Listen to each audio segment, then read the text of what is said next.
Chapitre camionneur, page d'avertissement. Comme vous pourrez le voir dans ce livre, plusieurs camionneurs embarquent.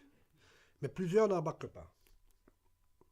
Parce qu'ils sont interdits soit par des règles, des entreprises pour qu'ils travaillent, ou bien à cause du type de produit, ou de genre de cargaison qu'ils transportent, ou par choix personnel, ou à cause de certaines mauvaises expériences qu'ils ont déjà vécues.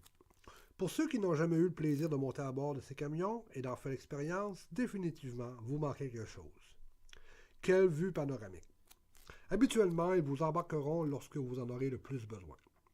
Dans la pluie, brume, bruine, tempête de neige, noirceur, froid extrême, etc.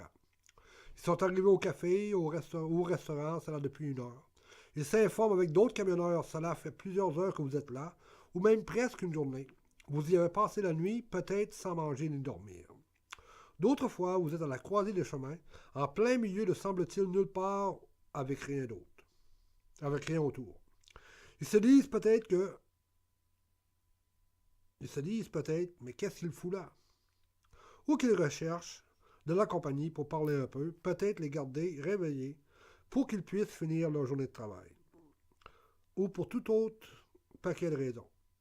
Peut-être que déjà ils ont fait du pouce, qui sait. Le camion s'approche, vous espérez, et puis le clignotant et les freins. Yahoo! Vous avez déjà dormi dans une couchette pendant que le camion continue sa route? Je vous garantis, peu importe vos tracas, 5 minutes et vous vous retrouverez dans les bras de Morphée. Si j'essayais de comptabiliser toutes les rides que j'ai eues en camion dans ma carrière de pousseux, eh bien le chiffre environnerait entre 100 et 150 au bas mot. Que ce soit par pur sens du devoir humain, ou charité, ou peu importe, ils sont définitivement envoyés par Dieu. France, 18 août 1997. Je finissais de prendre un café au Café Central sur le côté français de la frontière France-Allemagne à la hauteur de Mulhouse. J'avais revu mes notes de la journée, ma première sur le pouce en Europe. Je me disais, waouh, quelle aventure, sans avoir idée qu'à comparer avec ce qui allait suivre au cours des prochains 2 mois et demi, cela semblerait comme de la petite bière, comme rien. Je veux dire, Ayant débuté la journée à Biel-Bienne, Suisse, vers les 14 heures, je partais pour aller faire les vendanges en France ou travailler dans les récoltes de fruits. Plusieurs changements de plan m'attendaient. Marc Frenner, référence numéro 1, fut ma première ride. Quelques heures après, une Audi Sport décapotable, référence numéro 2, m'embarqua, j'eus mon baptême des autobahns allemands. 225 km/h dans un tunnel et après 260 km/h le reste du trajet. On a tout juste le temps de fumer une Marlboro Light. Je me disais que cela ne serait pas bien long de faire le tour de l'Europe comme cela. Je me débarque sur le côté allemand de la frontière. Je vois un peu plus loin, de l'autre côté de la frontière, une grande enseigne disant Café Central.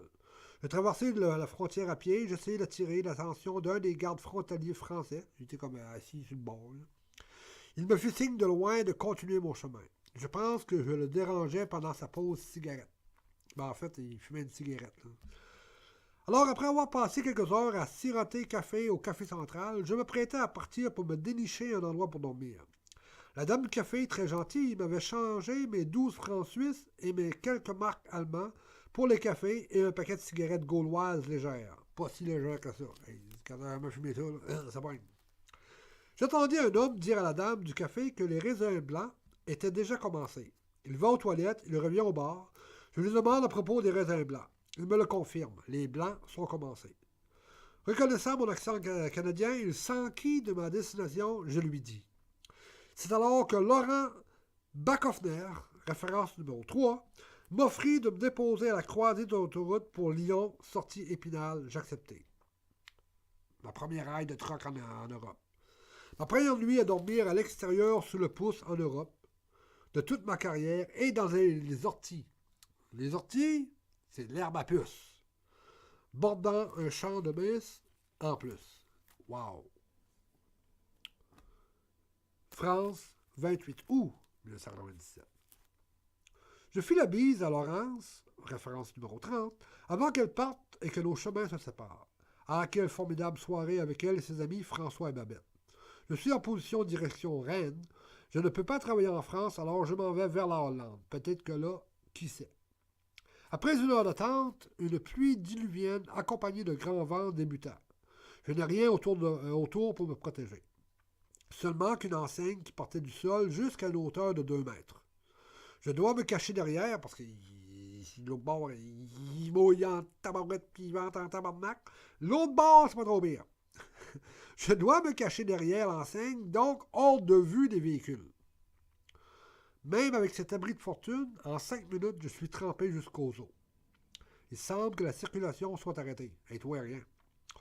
Je regarde une fois de temps en temps, donc je dois me découvrir un peu, tentant d'apercevoir un possible véhicule venir. Je crois voir un camion, alors je sors le pouce derrière l'enseigne et blanc. Tout ce qui... Du chemin, là, t'aurais vu un pouce. T'aurais pas vu le restant de la main, t'aurais rien que vu le pouce. Un camion s'immobilise et Alain Commereux, référence numéro 31, en est le pilote. Un peu comme Moïse, je suis sauvé des eaux. Alors Alain m'explique qu'il est aussi un pouceux quand son horaire chargé lui permet. Tout ce qu'il avait aperçu, c'était un pouce. Mais vu que cela aurait pu être le sien, eh bien les freins furent immédiatement appliqués. Avant de me laisser à la première rocade de Rennes, donc un rond-point, puisque lui aussi avait déjà fait du pouce cassé, eh bien il me donna 32 francs, ce qui m'en fait 37, beaucoup mieux que 5. 5, c'est une pièce à quart à peu près. À Rennes, je profitai de ma nouvelle richesse pour acheter des vivres.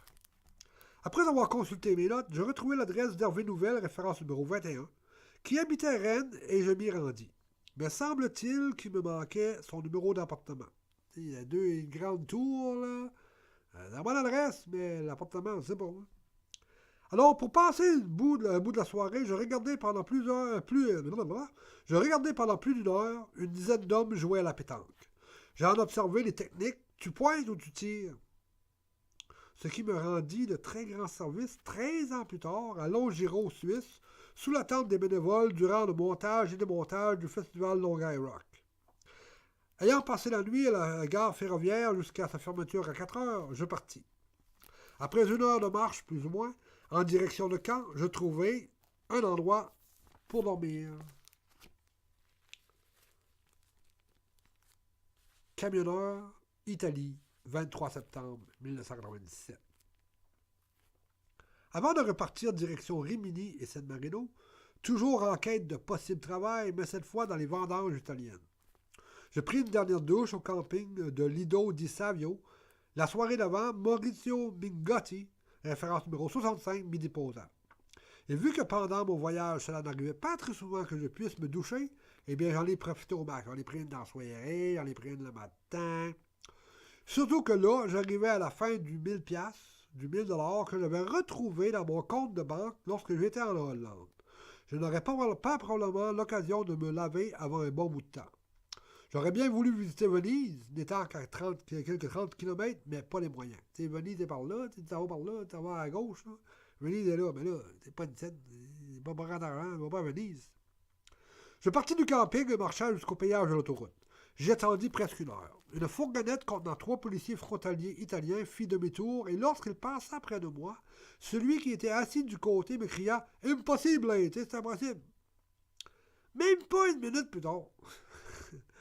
Horst Vans Women, boy.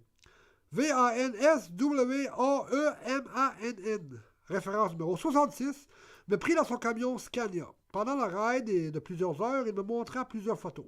Quelques-unes de la Russie où il transportait je ne sais pas trop quoi, à quelques milliers de kilomètres au nord de Moscou.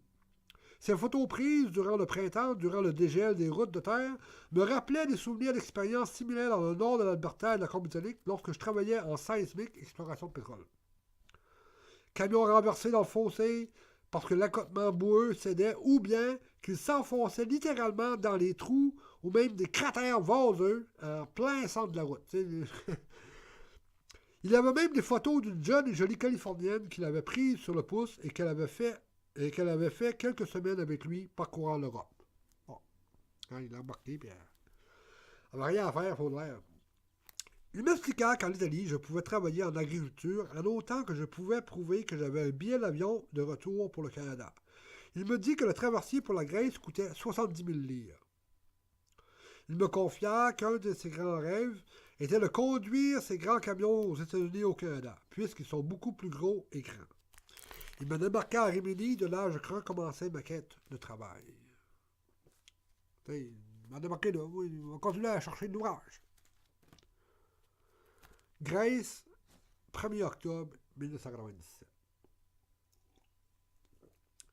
Arrivé à Patra vers 14h45, après une lente traversée sur le Valentino, ce qui explique peut-être pourquoi le Valentino des romans à l'eau de rose avait beaucoup de succès avec les femmes, il faut croire qu'il prenait son temps. Donc, je me dirigeais vers Athènes pour aller voir mon chum John. J'avais travaillé avec lui au restaurant Tops Pizza and Steakhouse à Calgary dans les années 80 et début 90. Je l'avais contacté avant de prendre le traversier à Brindisi, Italie. J'ai décidé de faire du pouce, l'argent commençait à se faire moindre, et si je prenais l'autobus, elle serait définitivement toute partie. Patra n'étant qu'à quelques 130-140 km d'Athènes, j'étais confiant d'y arriver avant la nuit. Je marchais pendant quelques heures dans Patra en direction de l'autoroute pour Athènes selon ma carte. C'est ta carte routière, mais elle dit c'est pas loin. Je me mis en position avec mon enseigne Aona, Athènes en grec. Et de là, j'attendis un bon bout de temps. Le trafic était plutôt rare. Il n'y a pas grand monde qui monte par là. Un homme, référence numéro 70, d'une trentaine d'années, accompagné d'un de ses enfants, m'embarqua. Il n'allait pas du tout à Athènes, mais lorsqu'il était étudiant universitaire à Athènes, il poussait aller-retour tous les fins de semaine, Patra à Athènes, pour voir sa fiancée. Sa fiancée restait, mais lui, il restait. Il venait de Patra, puis de sa blonde aussi. Mais il allait à Athènes, l'école, fait que là, dans la semaine, il allait à Athènes, puis il revenait voir sa blonde, puis il reportait, en tout cas. Il faisait ça 2 semaines. Il va à l'université, il a fait assez souvent. Alors, il connaissait très bien. Il m'expliqua que où j'étais, c'était la vieille autoroute et qu'il me déposerait au péage de la nouvelle, donc direct Athènes, et beaucoup plus achalandé. Ce ne fut pas bien long à arriver là. Tu sais, il me manquerait en bonne place. Tu sais, quand c'est pas en bonne place, c'est pas en bonne place. Hein. Un genre de cantine s'y trouvait. Je m'y dirigeais lorsqu'un camion s'arrêta tout près et 2 hommes en sortirent pour eux aussi se restaurer à la cantine. Je parlais au plus jeune, il parla au plus vieux, le conducteur, et hop, me voilà parti pour Athènes. Le pilote, Foti Coutum, et son copilote, Wilson Muscat, référence numéro 71, ils venaient changer au grand port d'Athènes du Coca-Cola pour apporter en Albanie, donc tous les deux albanais.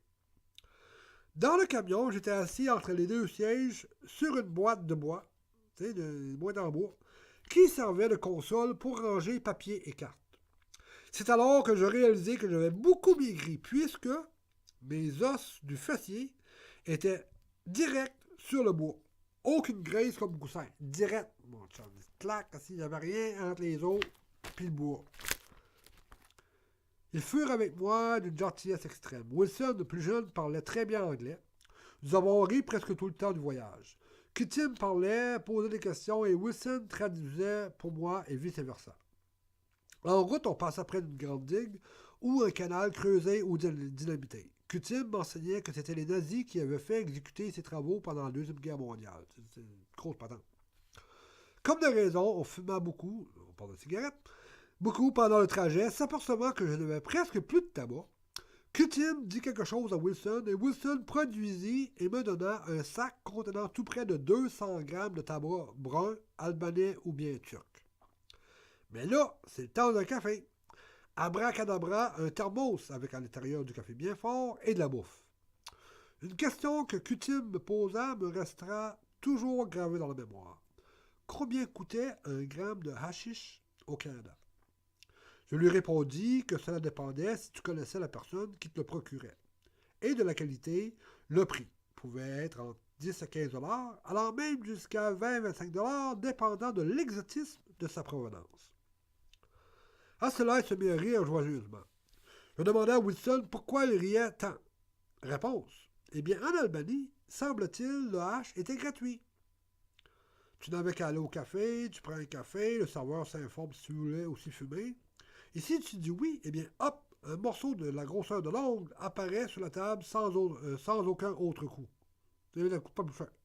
Tu fumais, ouais, t'en donnes un morceau. Je lui dis, ça c'est pour les locaux, pas pour les touristes. Il m'a dit, mais non, c'est pour tout le monde. Je dis à Wilson de dire à Kutim qu'un jour, j'aimerais faire du stop en Albanie, autre rire de sa part. Il est parti à rire, mais... mais bonjour, faites du pouce là. On sait pas. Une fois arrivé à Athènes, je leur demandais s'ils savaient comment je pouvais me rendre en métro. Ils m'indiquèrent le chemin et nous fîmes nos adieux. Avant de traverser la rue, pour rejoindre le trottoir opposé, je vis quelque chose d'assez inusité. Il fallait que je sorte, il fallait que je traverse la rue, puis je vais sur le trottoir, puis je m'en vais à l'ouest, puis je m'en vais. Sur le trottoir que je devais emprunter, un homme courait dans la foule. La foule du trottoir, il y a un gars qui court. Il est pressé.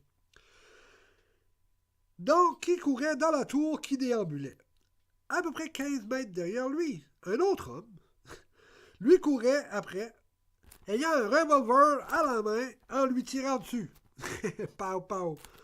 Les gens ne semblaient pas si affolés que ça. Au coup de feu, ils se tassaient de côté seulement. Il n'y a personne qui criait. Le monde se tassait un petit peu. Probablement pour ne pas se faire atteindre sans plus. Alors je me suis dit, Pascal, bienvenue à Athènes.